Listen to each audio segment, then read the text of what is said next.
ఆస్తి కిందకు రాదనే వాదన కూడా వినిపిస్తోంది. కేజీ బేసిన్ గ్యాస్ ఇష్యూపై ఎన్టీవీ స్పెషల్ రౌండ్ టేబుల్ చర్చ కార్యక్రమాన్ని ఇప్పుడు ప్రత్యక్ష ప్రసారం ద్వారా చూద్దాం.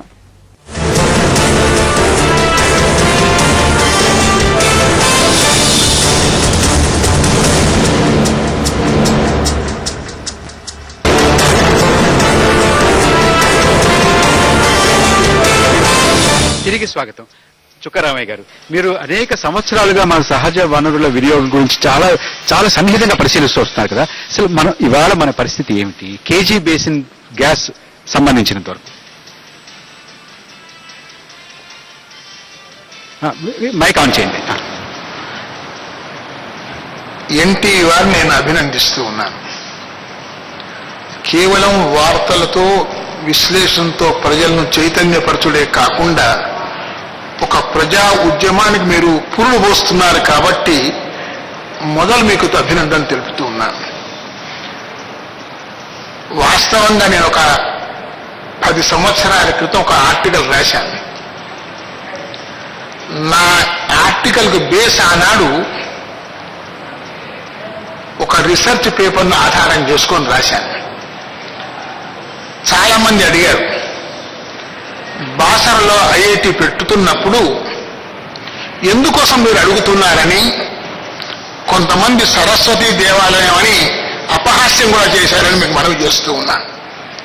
వాస్తవంగా ఆనాడు ఉండే ఆర్టికల్ లోపట గోదావరి తీరం లోపట ఎన్ని ధాతువులు ఉన్నాయో, ఎంత గ్యాస్ ఉన్నదో ఆనాడు చెప్పడం, ఆ ఆర్టికల్లో చెప్పడం జరిగింది. కానీ మేము చాలా రాజకీయమైన చాలా స్వల్ప మనుషులం కాబట్టి దాన్ని సీరియస్గా తీసుకోలేదు. ఇది అంబానీ గారికి ఇస్తున్నప్పుడు పీడీఎఫ్ పక్షాన కౌన్సిల్లో మేము 7 ఉన్నాం. మా సంస్థ పక్షాన గోదావరి జిల్లాలో ఒక ఉద్యమం నడిపాం. ఆ ఉద్యమాన్నిలో నడపడమే కాకుండా గవర్నర్ గారికి మేము 7 కలిసి ఒక మెమరాండం ఇచ్చాం. మేము రామయ్య గారు ఏం అడిగారు? మేము అడుగుతున్నాం, అదే ఆ డిమాండ్స్ చెప్తున్నాను. ఏం అడిగిన విషయం ఇది ఓఎన్జీసీ పక్షాన్నే నడిపించవలసిందని, గోదావరి తీరంలో ఉన్నటువంటి యొక్క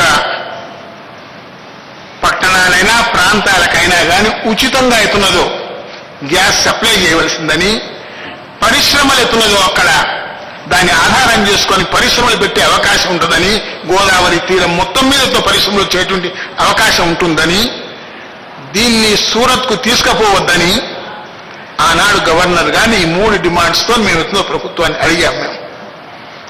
కానీ ప్రభుత్వం ఎవరు పట్టించుకోలేదు. రామయ్య గారు, ఉత్తరానికి సమాధానం వచ్చిందా? మనకు ప్రజలు ఇచ్చినట్టు దానికి కూడా ఇక్కడ ఎక్నాలెడ్జ్మెంట్ కూడా దొరకదని మీకు మనం చేస్తున్నా. ఇది మా దురదృష్టం. ఏమంటే కనీసం పార్లమెంట్లో అయినా కానీ ప్రజలు ఏదన్నా ఉత్తరం రాస్తే ఎక్నాలెడ్జ్మెంట్ అని వస్తుంది. మేము ఆ స్థాయికి ఇంకా ఎదగలేదని మనం చేస్తూ ఉన్నాం. అది దానికోసం కూడా ప్రజా ఉద్యమాలు నడిపించవలసిన అవసరం ఉంటుంది.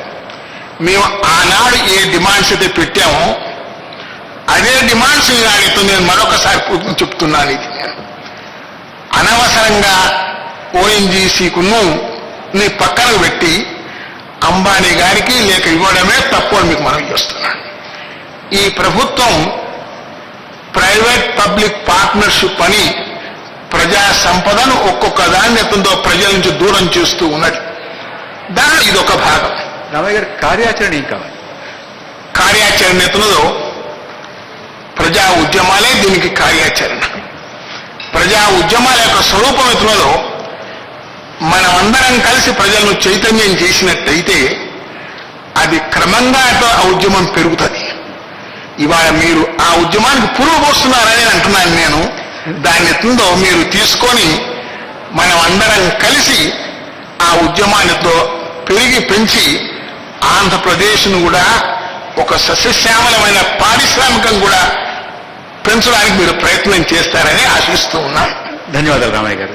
రెడ్డి సుబ్రహ్మణ్య గారు, మీరు ఆ ప్రాంతానికి చెందినటువంటి వారు. అక్కడ జరుగుతున్నటువంటి ఆయిల్ నిక్షేపాలు, గ్యాస్ నిక్షేపాలు వెలికి తీస్తున్నటువంటి ఆ ప్రక్రియలో కష్టసుఖాలు అన్నీ పంచుకుంటున్నారు. ఏమిటి పరిస్థితి? అక్కడ ప్రజలు ఏమనుకుంటున్నారు, మీరేమనుకుంటున్నారు, మీకేం కావాలి? ఈ నేల మనది, ఈ గ్యాస్ మనది అనే ఒక కాన్సెప్ట్ తీసుకుని ఆంధ్ర రాష్ట్ర ప్రజల్లో ఒక చైతన్యం తీసుకురావడం కోసం ఎన్టీవీ వారు ఈ మహత్తరమైనటువంటి చర్చ పెట్టినందుకు మొట్టమొదటిగా నేను అభినందిస్తున్నాను, సంతోషిస్తున్నా. అట్ ద సేమ్ టైం ఆనాడు ఈ దేశ సంపదని బ్రిటిష్ వాళ్ళు తీసుకుపోయారని ఉద్యమాలు చేశాం. ఈనాడు ఈ ఆంధ్ర రాష్ట్రం సంపదను కాపాడుకోవాలని మరలా ఉద్యమాలు, కేంద్ర ప్రభుత్వ రాష్ట్ర ప్రభుత్వాల మీద ఉద్యమాలు చేయడానికి మనం ఈవేళ ఈ చర్చ, ఆ చర్చలో పాల్గొనడం విచారకరంగా ఉంది.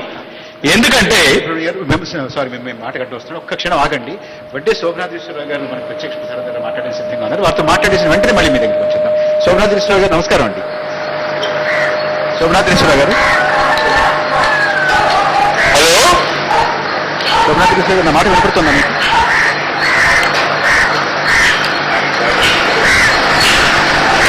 నా మాట వినపడుతుందా?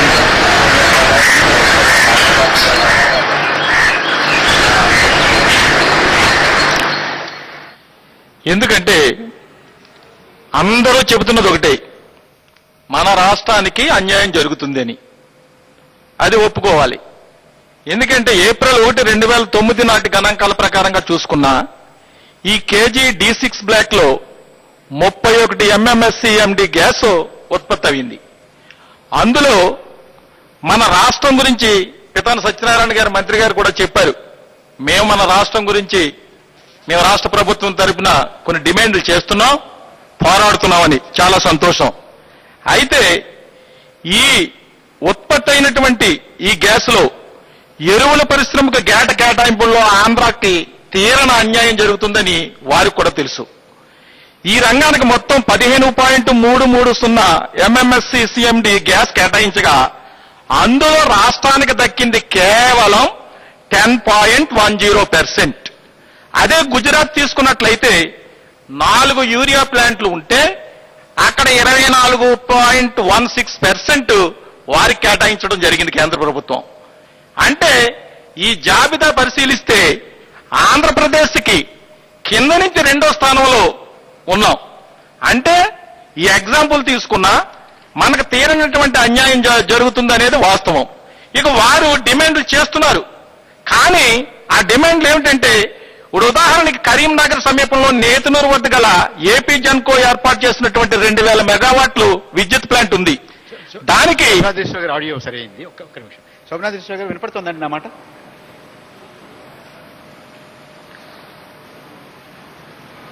శోభనాథేశ్వర గారు వినపడుతుంది అన్నమాట. హలో శోభనాథేశ్వర గారు, హలో కేజీ బేసిన్ గ్యాస్ గురించి రాష్ట్రం అంతా కూడా చాలా ఆందోళన పడుతోంది.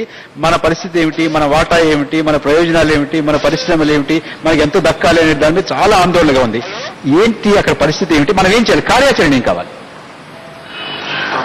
హలో హలో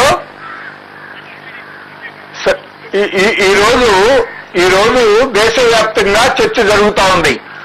మన రాష్ట్రంలో ముఖ్యంగా లక్షలాది మంది ప్రజలు ఆందోళన చెందుతూ ఉన్నారు. మన రాష్ట్రానికి సమీపంలో కృష్ణా గోదావరి బేసిన్ లో జరుగుతూ ఉన్నటువంటి ఈ ఎక్స్ప్లనేషన్స్ వలన మన రాష్ట్ర అవసరాలకి, మన రాష్ట్ర ప్రజల యొక్క ప్రయోజనాలకి తగినటువంటి న్యాయం జరగట్లేదు అనేటటువంటి ఆందోళన లక్షలాది మంది ప్రజల్లో ఉంది. ఈ విషయం గురించి ఒక ప్రజల అవగాహనను పెంపొందించేదానికి ఎన్టీవీ వారు ఈ కార్యక్రమాన్ని ఏర్పాటు చేసినందుకు ముందుగా నేను వారిని అభినందిస్తా ఉన్నాను. ముఖ్యమైనటువంటి విషయం ఏంటంటే, చాలా కాలంగా మన ఆంధ్రప్రదేశ్ పట్ల కొంత నిరాదరణ వ్యక్తం జరుగుతూ వస్తా ఉంది. వాస్తవానికి కేజీ బేసిన్లో ఎక్కువ ఆయిల్, గ్యాస్ నిక్షేపాలు ఉన్నప్పటికీ కూడా దశాబ్దాల క్రితం కావేరీ బేసిన్లో ఎక్కువ ఉన్నాయి అనేటటువంటి ఆలోచనని ప్రముఖంగా బయటకు తీసుకొచ్చి రాజమండ్రిలో హెడ్ క్వార్టర్స్ పెట్టాలని చెప్పి మన రాష్ట్రం తీవ్రమైనటువంటి ప్రయత్నం చేసినప్పటికీ కూడా చెన్నైలో అక్కడ ఓఎన్జీసీ హెడ్ క్వార్టర్స్ అక్కడ పెట్టడం జరిగింది. ఆ కేజీ బేసిన్ యొక్క ఎక్స్ప్లనేషన్ సంబంధించినటువంటి ప్రధాన కార్యాలయాన్ని చెన్నైలో పెట్టడం జరిగింది. కొన్ని దశాబ్దాలుగా కొన్ని వేల కోట్లు ఖర్చు పెట్టి ఓఎన్జీసీ వాళ్ళు సర్వే చేసి ఎక్స్ప్లెనేషన్ చేస్తే ఈ సమాచారాన్ని ప్రైవేట్ ఆయిల్ కంపెనీ వాళ్ళు, ప్రైవేట్ సంస్థలు వాళ్ళు తీసుకుని ఈ ప్రజాధనంతో కనిపెట్టినటువంటి సమాచారాన్ని వాళ్ళు 100 కోట్లు సంపాదించుకుంటానికి ఉపయోగించుకోవడం జరుగుతా ఉంది. ఒక్క ఉదాహరణ, రమా క్షేత్రం వీడియోకాన్ చేతుల్లోకి వెళ్ళటం, అట్లాగే ఈ కేజీ బేస్లో D6 రిలయన్స్ కంపెనీకి వెళ్ళటం. ఇందులో ప్రధానమైనటువంటి విషయం ఏంటంటే ఈరోజు ఆ రిలయన్స్ కంపెనీ తన పెట్టుబడి పెట్టి దాంట్లో నుంచి ఆయిల్ గ్యాస్ తీసి సప్లై చేసేటటువంటి విషయము ఇక్కడ మన రాష్ట్ర ప్రయోజనాలు అటు దేశ ప్రయోజనాలు రెండు కూడా ముడిపడి ఉన్నటువంటి విషయాన్ని మనం అర్థం చేసుకోవాల్సినటువంటి అవసరం ఉంది. ప్రధానంగా మన రాష్ట్రంలో విద్యుత్ కర్మాగారాలకు కానీ అట్లాగే ఎరువుల కర్మాగారాలకు కానీ తప్పనిసరిగా మన అవసరాలకు అనుగుణంగా ప్రస్తుతమే కాకుండా రాబోయే కాలంలో అవసరాలకు సరిపడిగా కూడా కేంద్ర ప్రభుత్వం మనకి కేటాయించవలసినటువంటి అవసరం ఉంది.